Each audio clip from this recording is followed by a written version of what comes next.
Moscow விமான நிலையத்தில் தான் இந்த சம்பவம் நடைபெறுகிறது. 1.5 வயது குழந்தை, கிட்டத்தட்ட 18 மாதங்களேயான ஒரு குழந்ை நிற்கிறது. தாயையோ தகப்பனாரையோ அந்த இடத்துல காணும். ஒரு ஏர்போர்ட் தானே. உண்மையில் இவன் யாருன்னு பார்த்தீங்கன்னா, இவன் இஸ்ரேல் பிளஸ் பெலாரஸினுடைய குடியுரிமை பெற்ற இரட்டை பிரஜா உரிமை பெற்றவன். அதே விமானத்தில் தான் இந்த ஈரானிய குடும்பமும் பயணித்ததை அவன் அவதானித்து கண்காணித்து வந்திருப்பதாகவும், கரெக்டா ஒரு சந்தர்ப்பம் கிடைக்கிற போது அந்த குழந்தையை தூக்கி தரையில் அடிச்சு கொள்றதுக்கான முயற்சியை மேற்கொண்டிருக்கிறான். அன்றுக்கினிய சகோதர சகோதரிகளே, நம் அனைவர் மீதும் ஏக இறைவனுடைய அமைதியும் கருணையும் உண்டாகட்டுமாக என்கிற உயரிய பிரார்த்தனைகளோடு இன்னைக்கு நம்ம இந்த வீடியோவில் ஒரு முக்கியமான, உலகத்தில் இப்படியும் நடக்குமா என்று யோசிக்கத்தக்க ஒரு நிகழ்வை பற்றி தான் பேச இருக்கிறோம். அது என்ன நிகழ்வுன்னா, நிறைய பேருடைய வாட்ஸ்அப்பில் ஒரு வீடியோ பரவி வருவதை நீங்கள்லாம் பார்த்துருப்பீங்க. வைரலாக வாட்ஸ்அப்பில் வைரலாகிறது.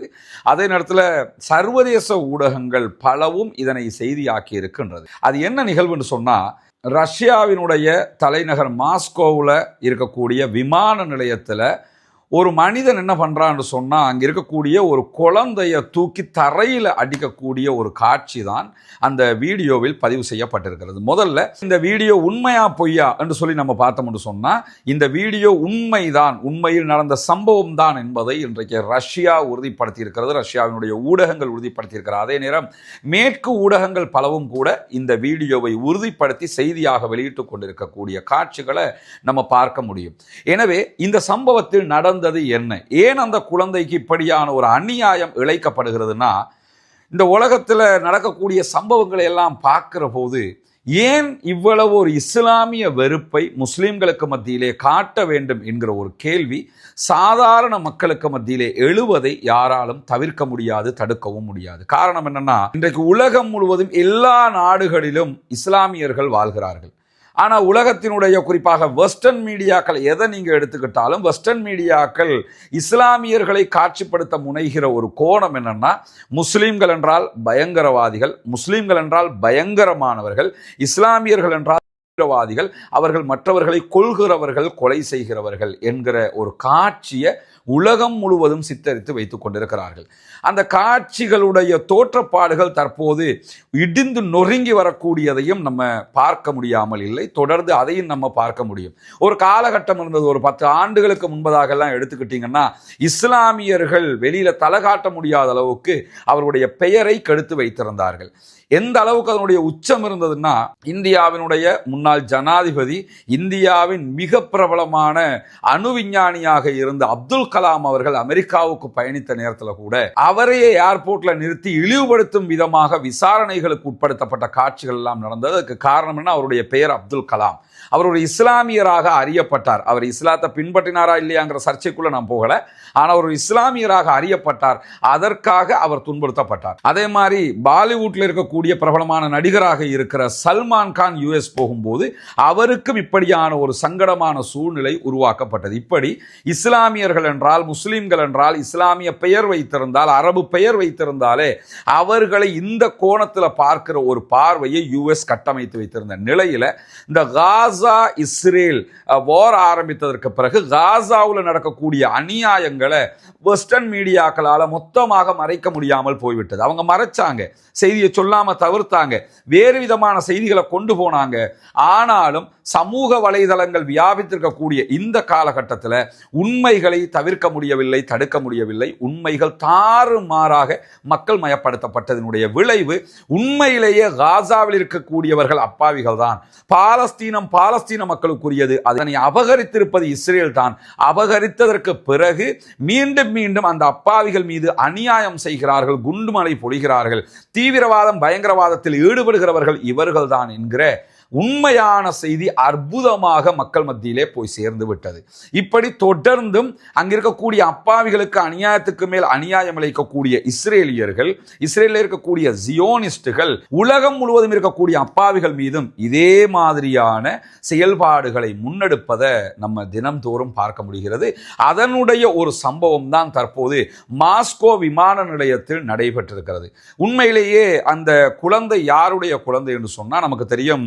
கடந்த 12 நாட்களாக ஈரானுக்கும் இஸ்ரேலுக்கும் இடையில் ஒரு பயங்கரமான யுத்தம் நடைபெற்றது. ஈரான் மேல வம்படியாக இஸ்ரேல் நுழைந்து தாக்குதல் நடத்தியது. அதற்கு உச்சகட்ட பதிலடியை ஈரான் கொடுத்திருந்தாங்க. அது நம்ம பலமுறை பார்த்த ஒரு விவகாரம்.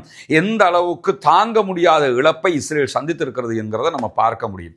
எனவே தாங்கள் இவ்வளவு தூரம் அடி வாங்குவோம் என்பதை இஸ்ரேல் நினைக்கல. ரொம்ப பலவீனப்படுகிற அளவுக்கு இஸ்ரேல் மீது படுபயங்கரமான உச்சகட்டமான தாக்குதல்களை எல்லாம் ஈரான் நடத்திவிட்டது. இப்படியான சூழல்ல ஈரான் மீதும் இஸ்ரேல் கடுமையான தாக்குதல்களை நடத்திய போது ஈரான்ல இருக்கக்கூடியவங்க டுவல் சிட்டிசன்ஷிப் யாரெல்லாம் வைத்துக் கொண்டிருந்தார்களோ அவர்களும் ஈரானை விட்டு வெளிநாடுகளுக்கு இந்த யுத்தத்திலிருந்து தப்பிக்கணுங்கிறதுக்காக பயணித்துக் கொண்டிருந்தார்கள். அப்படி பயணித்தவங்கள்ல ஈரான்ல இருந்து ஒரு குடும்பம் என்ன பண்றாங்கன்னா தரை வழியாக ஆப்கானிஸ்தான் போறாங்க. ஆப்கானிஸ்தான்ல இருந்து விமானம் மூலமாக ரஷ்யா தலைநகர் மாஸ்கோவுக்கு பயணிக்கிறார்கள். மாஸ்கோ விமான நிலையத்தில் தான் இந்த சம்பவம் நடைபெறுகிறது. 1.5 வயது குழந்தை, கிட்டத்தட்ட 18 மாதங்களே ஆன ஒரு குழந்தை நிற்கிறது. தாயையோ தகப்பனாரையோ அந்த இடத்துல காணும். ஒரு ஏர்போர்ட் தானே, அவங்க ஏதாவது ஒரு வேலையை பாஸ்போர்ட் அந்த மாதிரி வேலைகளை பார்த்துக்கிட்டு இருந்திருப்பாங்க. அந்த குழந்தை தனியாக நிற்கும் போது ஒரு கயவன், ஒரு மனித மிருகம், இரக்கம் என்பது கிஞ்சிற்றும் இல்லாத ஒரு வக்கிர புத்தி கொண்டவன் என்ன பண்றான்னு சொன்னா, அந்த கேமராவினுடைய காட்சியில் நீங்க பார்க்கலாம். சிசிடிவி ஃபுட்டேஜ் வெளியாகி இருக்கு. அதை நமக்கு இதுல இணைக்க முடியாது. டெலிகிராம் சேனல்ல அந்த வீடியோவை தனியாக நம்ம பகிர்ந்துருவோம். அதில் நீங்க பார்க்கலாம். சுற்றுமுற்றும் பார்க்கறான், யாராவது நிக்கிறாங்களான்றதை பார்க்கறான். யாரும் இல்லை என்று கன்ஃபார்ம் ஆனதோட உடனே என்ன பண்றான்னா அந்த குழந்தைய தூக்கி ஒரே அடியாக தரையில போட்டு அடித்த காட்சிகள் அப்படியே நம்முடைய உள்ளத்துல ஓங்கி ஒரு குத்து விட்ட மாதிரியான ஒரு நிலையாக மாறிவிடும். சகிக்க முடியாது. குறிப்பாக இளகிய மனம் கொண்டவர்கள் இதை பார்க்காதீர்கள் என்கிற ஒரு கண்டென்ட்டோட தான் அந்த வீடியோக்கள் எல்லாம் வெளியிடக்கூட பட்டிருக்க வேண்டும். அந்த அளவுக்கு அந்த சம்பவம் சகிக்க முடியாத, இப்படியும் மனிதர்கள் நடப்பார்களா என்கிற ஒரு காட்சியை உண்டாக்குகிறது. உண்மையில் இவன் யாருன்னு பார்த்தீங்கன்னா, இவன் இஸ்ரேல் பிளஸ் பெலாரஸினுடைய குடியுரிமை பெற்ற இரட்டை பிரஜா உரிமை பெற்றவன். இவன் ஈஜிப்டில் வேலை பார்த்து கொண்டிருக்கிறான். ஈஜிப்டில் அணு நிலையங்களில் கட்டுமான பணிகளில் ஈடுபட்ட ஒருவன். அவன் என்ன பண்றான்னு சொன்னா, அங்க வேலை பார்க்கிற நேரத்தில் போதை குற்றச்சாட்டிற்கு உள்ளானது காரணத்தினால நிறுவனம் அவனை பதவி நீக்கம் செய்கிறது. அதனால அங்கிருந்து கிளம்பி அவன் இஸ்ரேல் பெலாரஸ் குடியுரிமை அவனுக்கு இருந்தாலும் அவன் இஸ்ரேலுக்கு போகாம அவன் வாழ்வது பெலாரஸ்ல என்கிற காரணத்தினால ரஷ்யா வழியாக பெலாரஸ் போறதுக்கான ஏற்பாடுகளோடு தான் அவன் பயணித்து வந்திருந்த நேரத்தில் அதே விமானத்தில் தான் இந்த ஈரானிய குடும்பமும் பயணித்ததை அவன் அவதானித்து கண்காணித்து வந்திருப்பதாகவும், கரெக்டா ஒரு சந்தர்ப்பம் கிடைக்கிற போது அந்த குழந்தையை தூக்கி தரையில் அடிச்சு கொள்றதுக்கான முயற்சியை மேற்கொண்டிருக்கிறான். குழந்தை அல்லாஹ்வினுடைய அருளால் இதுவரைக்கும் உயிர் பிழைத்திருக்கிறது என்கிற செய்திகள் வெளியாகி கொண்டிருக்கிறது. ஆனா சில ஊடகங்கள் குழந்தை கோமா ஸ்டேஜில் இருக்கிறதான செய்திகளை சொல்லி இருக்கின்றன. மேலதிகமாக எல்லா சர்வதேச ஊடகங்களும் சொல்லக்கூடிய ஒரு காமனான செய்தி என்னன்னா, குழந்தைக்கு தலையிலே பலத்த அடி விழுந்திருக்கிறது. முதுகம் தண்டு முள்ளு, அந்த மெயின் பான் இருக்குதா இல்லையா, அது மொத்தமாக உடைந்திருக்கிறது என்கிற செய்திகள் எல்லாம் வெளியாகி கொண்டிருக்கிறது. எனவே ஒரு பச்சிலம் குழந்தையை கூட விட்டு வைக்காத இவர்களிடத்தில் போய் நம்ம எந்த நியாயத்தை எதிர்பார்க்க முடியும்? அதனாலதான் காசாவில் இத்தனை கிட்டத்தட்ட 20,000 குழந்தைகளை கொல்லும் போது நம்ம எல்லாம் என்ன நினைக்கிறோம்னா, எப்படி இதுக்கு மனது வருகிறது? இப்படி ஒரு மனிதர்கள் செய்யலாமான்னு நினைக்கிறோம்ல.